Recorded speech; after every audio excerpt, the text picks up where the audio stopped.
stimulus package, that's pretty loosely named, plus a budget that is going to have a deficit. Now think about this, please. If the projections hold true, the deficit of this country will be greater than the combined deficit from George Washington to George W. Bush combined. If I was to stand before you a year ago and say that communist China would hold $800 billion worth of notes of the United States government, just saying that sends chills up and down my back right now. I mean, it is ludicrous that communist China has us, literally. But that's not all. A year ago, I would have stood in front of you and said that, at least in the House of Representatives, they're going to pass something called cap and trade, with which, if continued to go through the Congress, will be the most egregious tax ever placed on the Wyoming citizens. And I can say that unequivocally. Cynthia Lummis's office has estimated that if it's passed in its current form, it will mean an additional $300 or $400 a month additional spending for the average family of four in Wyoming. Isn't that incredible? Not only that, it will bring our mineral industry to its knees. So that's pretty serious stuff. But that's not all, folks. If a year ago I would have stood before you and said we are going to nationalize our health insurance industry and our health care, that we are going to dismantle 1/6 of the American economy and force you to have health insurance, and if you don't, we're going to either fine you or throw you in jail. If I would have stood before you a year ago and told you all those things, you'd have said, what are you taking, crazy pills? You're crazy. You're nuts. America would never do that. And yet as we sit here tonight, that's the situation that we're in. We have taken such a hard turn to the left that I hope and pray, and I mean this with all the sincerity in my heart, I hope and pray we can bring it back. Now, I think it's going to be a good year next year. I think the pendulum's going to swing back. The Tea Parties, all the rebellion is showing that the citizens are not going to stand for this to happen. I pray that that's true. And so we want to do our part to try to turn this thing around. Without taking any shots at our congressional delegation. I know Cynthia, I know John, and I know Mike personally. I served with two of them in the legislature. They're personal friends. Without taking any disparaging remarks at them at all, because they're doing all that they can. They're doing yeoman's work in the Congress. But I think you would agree with me that as an institution, Congress is dysfunctional. In fact, Congress is broke. And there's hundreds of examples I could give you, but I'll just use the most recent one with the health care bill. When the House of Representatives, the U.S. House of Representatives, brings out a health care bill, 1,900 pages on Monday, adds an amendment, an 800-page amendment on Thursday, and forces their members to vote on Saturday, that's dysfunctional.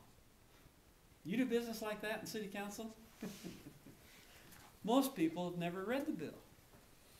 Don't have any idea what's in it. In fact, I just saw on the internet, and take it for whatever it's worth, I don't know if it's true or not, that encapsulated in the health care bill is a 69% increase in the capital gains tax.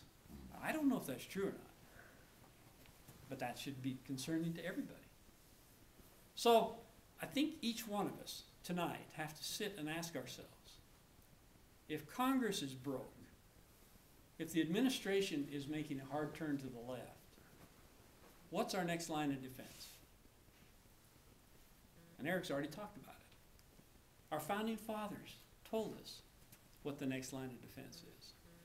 We fought a revolution because of our concern for a strong central federal government. Except in that case, it was the King of England. And we fought that revolution, and people died because of our belief in state sovereignty. And in fact, if you remember your history, after the revolution, and we can talk a long time about all the founding fathers just happening to show up on the scene at the right time, these great men out of 5 million people, all of them just coincidentally showed up. Anyway, our founding fathers were so serious about not having a strong central government that you remember what they did? The first experiment failed.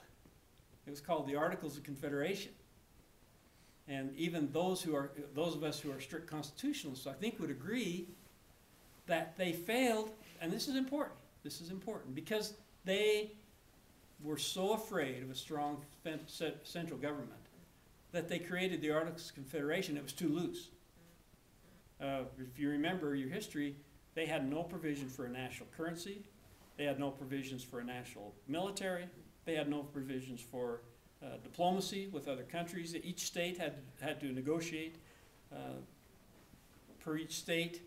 And so the Articles of Confederation, I think you would agree, was just too loose. And so then they came back together and said, well, maybe we better try to balance this. And they put together the greatest experiment in mankind's history. And it's called the Constitution of the United States. And I want to spend just a little time because you kind of opened the door for this, Eric. And this is important. For the first time in human history, they said what in the Declaration of Independence? That rights came from where? God. God.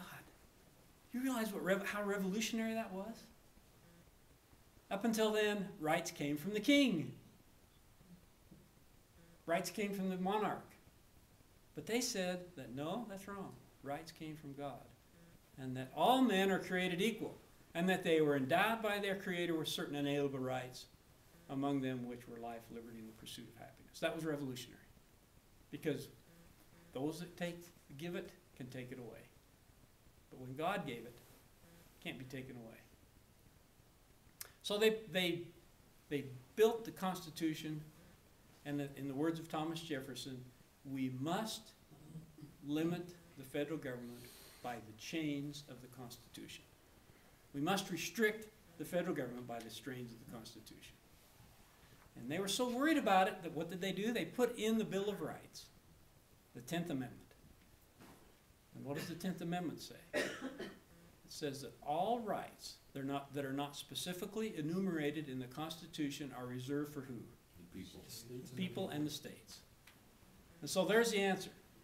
If Congress is broke, if the administration is dysfunctional, then the next line of defense has to be the states. And I'm suggesting to you that one of the reasons that the main reason that we're running for this governor's race is that we want to be a part of reinstituting states' rights. We want to be a part of having some leadership, and it's starting already, by the way, around the country. Texas, Montana, other states are beginning the process of state sovereignty. This could be exciting times. People say, why do you want to run for governor with this administration? Because I want to turn it around. Now, you're going to think that what the next comment that I make is a little dramatic. And if it is, I apologize, but I believe it with all the sincerity in my heart. I believe that we're at a crossroads for the future of this country. I believe it's that serious. 50 years from now, I get a little emotional too. 50 years from now, my grandkids are going to come to me and they're going to say one of two things. They're going to say, where were you when this was happening and you didn't do anything? Or they're going to say, thank you for having the courage to turn that around. And I guess that's my question to you tonight, is where were you when this was happening? We would love to have you part of our campaign. We would love to be able to